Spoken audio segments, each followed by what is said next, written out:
Stakeholders, including media managers and advocates, are strongly pushing for stringent measures to assess and address the increase in attacks on journalists across the country. According to them, an attack on a journalist is an attack on the nation's democracy and must therefore be curtailed. President of the Ghana Journalists Association, Albert Kwabnadumfor, said January alone recorded 5 attacks against journalists, a situation he described as worrying, prompting the decision to convene the stakeholders' engagement to find a lasting solution.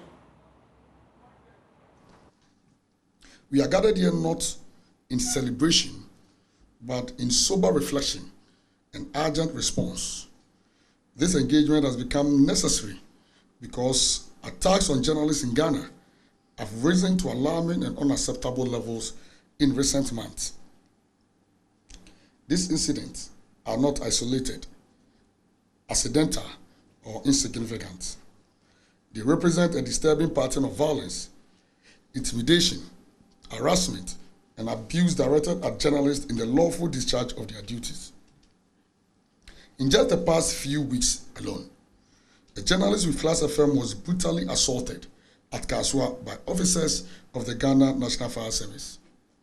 Shortly thereafter, a UTV and Peace FM correspondent was violently attacked and strangled multiple times by a police officer at Kokrentumi in the eastern region while covering a lawful demonstration. More recently, a journalist in Waliwali in the northeast region was assaulted by military personnel, beaten with sticks and canes, detained, and had content deleted from his phone. These incidents follow earlier unresolved cases, including the assault on a JoyNews journalist during a demolition exercise in Accra, for which decisive action is yet to be seen. And I must say that all these attacks are recorded in January, even before the end of January. Just yesterday, there was also another threat case on a media owner. I'm just waiting for the full details of that. This add up and make the cases about 5 in January alone. The Executive Secretary of the National Media Commission, George Sapong, urged the GJA to initiate a memorandum of understanding with the Inspector General of Police, the Attorney General and the Judiciary to clearly outline the role of journalists in society and strengthen their protection. We need to formulate that argument because that argument exists. It is not because the teacher is not important. It is not because the doctor is not important. It is just simply because the only one who sustains the right of all of them is the journalist. Okay, we say sunshine is the best disinfectant. The only reason why sometimes people fear to do the wrong thing is the fear of exposure. And that is what the media do. And this is why the case of journalists cannot be treated like any other case. We need to reach a formal agreement with the IGP on this and to execute a memorandum of understanding on how cases involving journalists must be treated in a transparent way so that the rest of society doesn't think that when things happen to other persons, the police leave them in order to do cases involving journalists. We need to lay the argument and we need to engage into a formal memorandum of cooperation with the police on this as a practical step. Mr. President, we need to do the same thing with the Attorney General. The Attorney General has so many cases to prosecute.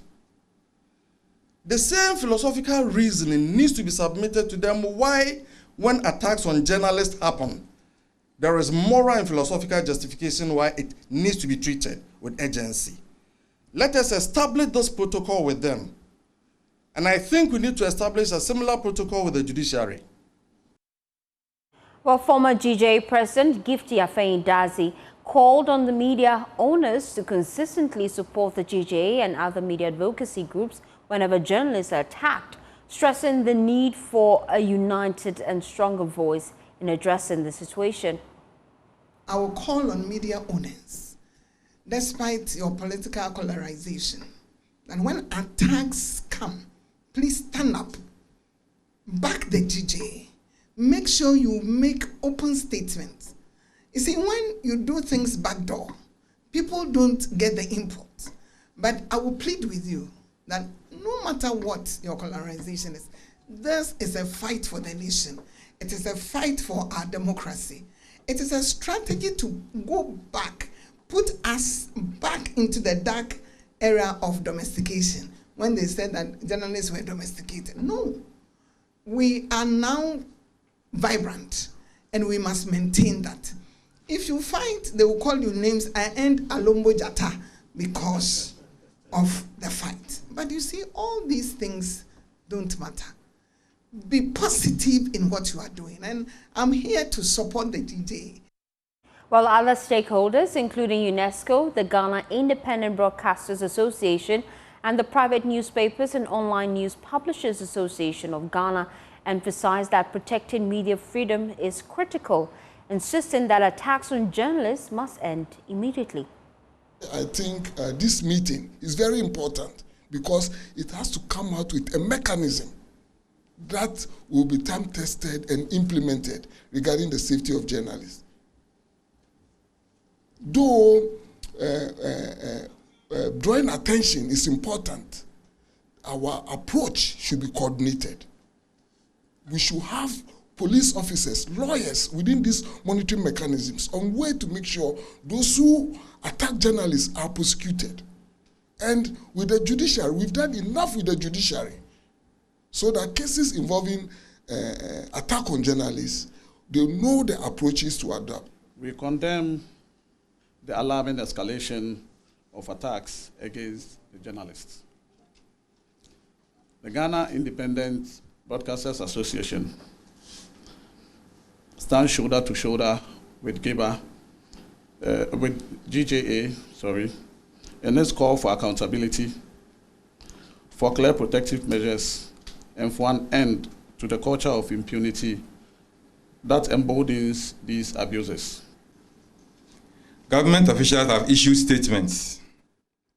We have heard condemnations. We have received assurances.